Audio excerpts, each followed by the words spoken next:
नमस्कार दोस्तों, आपका मेरे चैनल अमृत धारा में एक बार फिर से स्वागत है। दोस्तों, क्या आप भी अपने जीवन में कर्ज से परेशान हैं? क्या आपके जीवन में भी ऐसी स्थिति चल रही है कि बहुत संघर्ष हो गया लेकिन जीवन से कर्ज जाता ही नहीं? रातों की नींद आपकी खराब हो गई है, जीवन में कोई सुख नहीं बचा और हमेशा ऐसा लगता है कि जीवन नरक के समान हो गया है।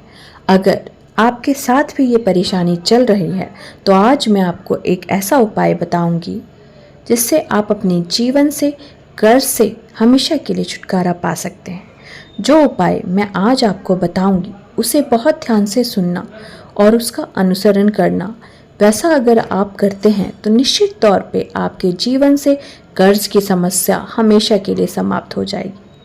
चलिए आगे बढ़ते हैं, लेकिन उससे पहले अगर आप भी चाहते हैं कि हनुमान जी की कृपा आप पर बनी रहे तो मेरे चैनल को लाइक शेयर कर दें और सब्सक्राइब कर दें। बेल आइकन को दबाना ना भूलें।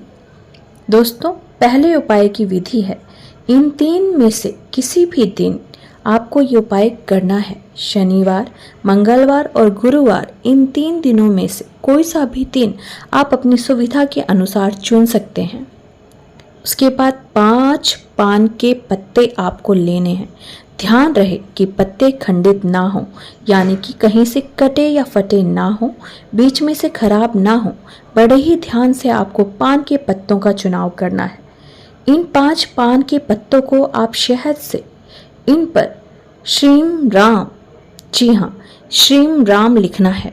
इसके पश्चात जिस भी दिन आप ये कर रहे हैं उस दिन प्रभु श्री हनुमान को ये पत्ते अर्पित करने हैं, ये पत्ते उनको चढ़ाने हैं।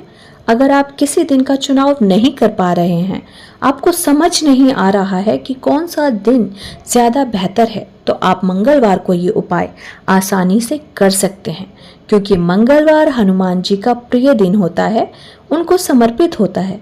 उसके बाद आप जब ये पत्ते भगवान हनुमान जी को चढ़ाते हैं तब आपको हनुमान जी के सामने हनुमान चालीसा का पाठ भी करना है, और वो पाठ आप पुस्तक में से, यानी कि हनुमान चालीसा की पुस्तक से ही पढ़कर करें, क्योंकि ये उपाय करते टाइम हनुमान चालीसा में एक भी गलती नहीं होनी चाहिए।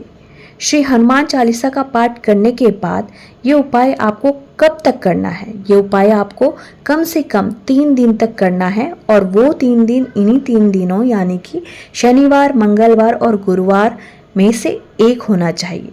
उसके बाद आप जो भी काम करते हैं, जो भी व्यवसाय करते हैं, पूरी ईमानदारी और निष्ठा के साथ करें तो आपको बेहतर परिणाम मिलने शुरू हो जाएंगे। यह एक सटीक उपाय है जो आपके जीवन पर बहुत प्रभाव डालेगा और धीरे धीरे आपको कर्ज से मुक्ति मिल जाएगी। चलिए अब जानते हैं दूसरा उपाय। दूसरे उपाय को ध्यान से सुनिएगा। दूसरे उपाय में आपको एक नियम बनाना है। अगर आप बहुत सारा कर्जा आपके सर पर हो गया है, जब आपको लग रहा हो कि अब और कोई रास्ता नहीं बचा, हर तरफ निराशा ही निराशा है, तो आपको 40 दिन, जी हाँ, 40 दिन का एक नियम बनाना है। ये 40 दिन आपको हनुमान चालीसा का पाठ एक ही स्थान पर, एक ही समय में, यानी कि अगर आप सुबह 7 बजे पाठ कर रहे हैं तो आपको 40 दिन तक 7 बजे ही पाठ करना है। अगर आप ये मंदिर में कर पाएँ तो बहुत ही अच्छा होगा। 40 दिन तक लगातार हनुमान जी का पाठ करते हैं और मंदिर नहीं जा सकते तो कोई बात नहीं, आप अपने घर में एक स्थान बनाइए जहां 40 दिन तक डेली एक ही समय में आप हनुमान चालीसा का पाठ कर सकें। और ये पाठ कभी भी सुबह या शाम अपनी असुविधा अनुसार आप ये कर सकते हैं, बट एक ही टाइम होना चाहिए। लेकिन बस इसको बीच में आपको छोड़ना नहीं है।